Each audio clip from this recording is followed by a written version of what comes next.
Yo, what's up? I'm Zach. Welcome back to my channel of RWBY Mythology.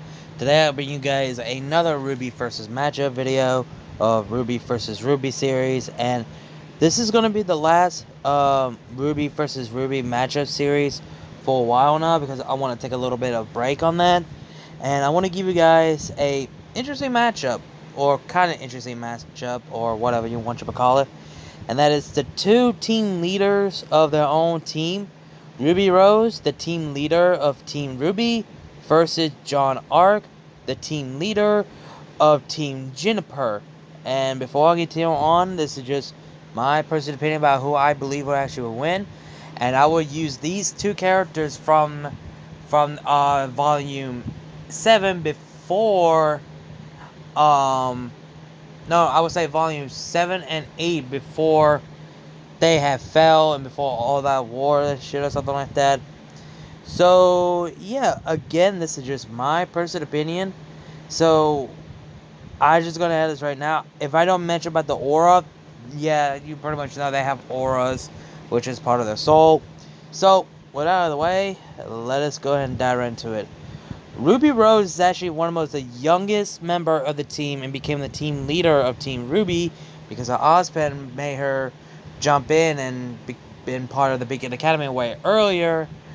And none of that, she is skillful as a fighter, but she is vulnerable without her weapon. And she does have a silver eye ability, which that only affects the Grim. But none of that, it actually could blind her opponents, but not fully. It's just a little bit blinding. And her weapon of choice is actually Crescent Rose, which actually can transform into a sight, and also could be for a shotgun and also a sniper rifle as well. None of that, it's also have a upgrade, like when she used her scythe, she could turn her top of her scythe to backward or whatever in volume 8. And her most dust using is basically a light dust, which is just regular bullets in general.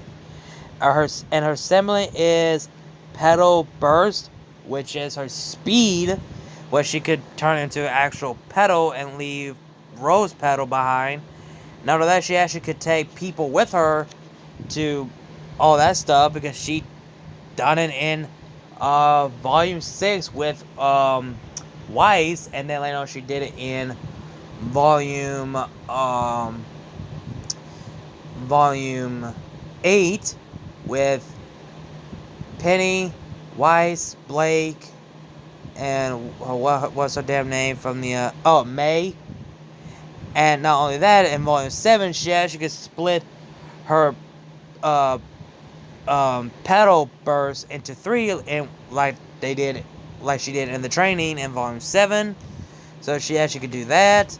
So yeah, none of that, she has been trained basically by her Uncle Crow, the ASOP members, Yang, and yeah, she does basically she learns some hand-to-hand fighting, but she's not fully a hand-to-hand fighter, honestly. And her biggest weakness is she's always allowed her weapon, and not only that, she is weak when it comes to hand-to-hand combat. So yeah, I'm sorry I can't even talk straight or talk anything. I don't know why I can't talk at all. So yeah, moving on to Jaune Arc. Jaune Arc is actually just a typical kid with have so many sisters, and he cheated his way into the Beacon, and later on he became basically the weakest member of Team Juniper because he didn't have an aura and a semblance until Pure came in and unlocked. She passed on her aura to John and unlocked his aura, and none of that, didn't have no training as a fighter until Pure actually helped him out to train and become a better fighter.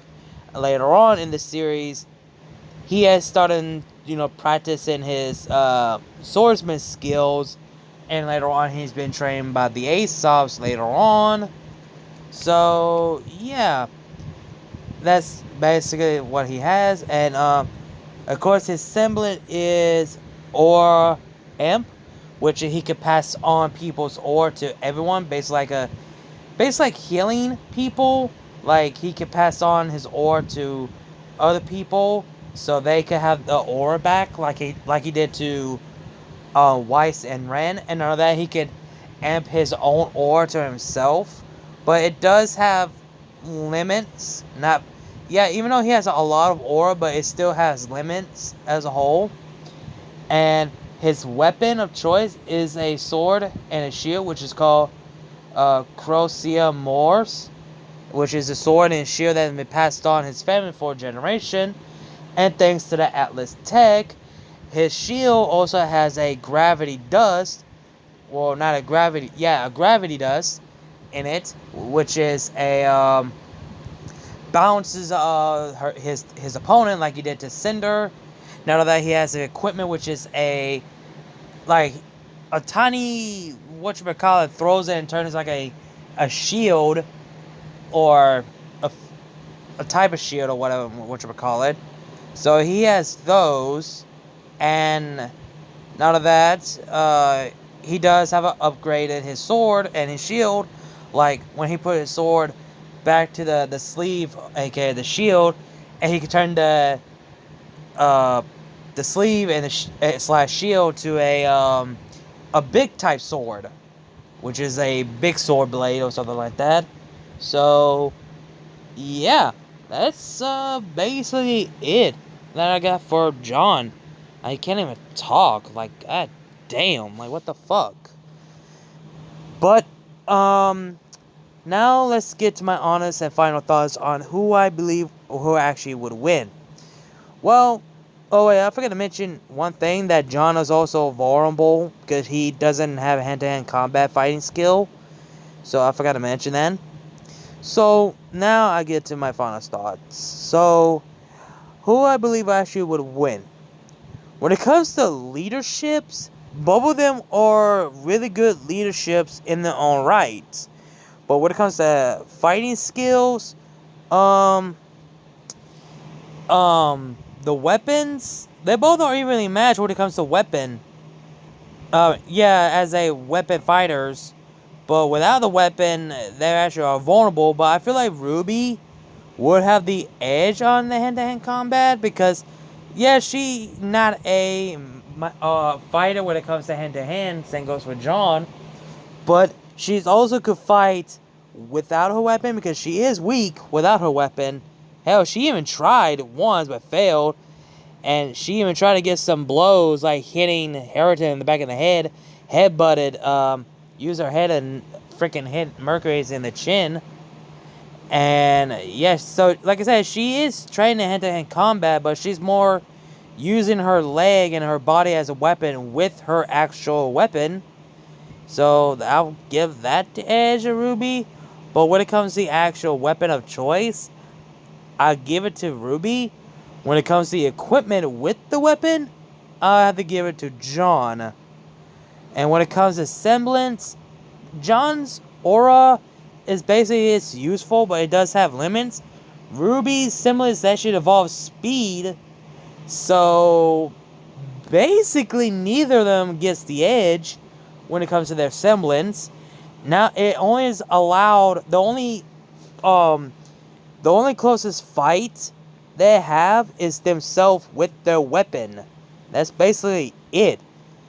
RWBY has a scythe, could transform to a shotgun and a sniper, where John has a sword and a shield and a gravity part of his shield, and none of that, he could turn his sword and shield into a big type sword, like RWBY saw in Volume 4. So RWBY is a close range and long range fighter, and John is more of a close range fighter. So I can see either one of them win, but again, if I had to give to the edge when it comes to fighting of speed, I have to give this to RWBY, honestly. And don't get me wrong, John might put up a decent fight, even though he's been trained by Pure and the A-Sub, but RWBY has been trained by the A-Subs, Yang, and her Uncle Crow. The true huntsman. The well-trained huntsman, honestly. where John was just trained by a well-trained student who's been trained before even come to Beacon Academy. So, yeah, so basically, I'm just gonna say it right away. In my personal opinion, I declare Ruby Rose, the leader of the Team RWBY, the winner. Well, guys, hope you guys enjoyed the video. Let me know your opinions down below to what you guys think. Do you guys agree that RWBY is the victor of this matchup, or you guys believe that John should have won this matchup? Let me know your opinions down below to what you guys think. Like, comment, share, subscribe. Links to my other channels, my social media, and my Discord server. All of that will be down below in the description box. You guys know the drill. Again, like, comment, share, subscribe, and I'll see you guys later. RWBY is love. RWBY is life. Keep moving forward, and I will see you guys later.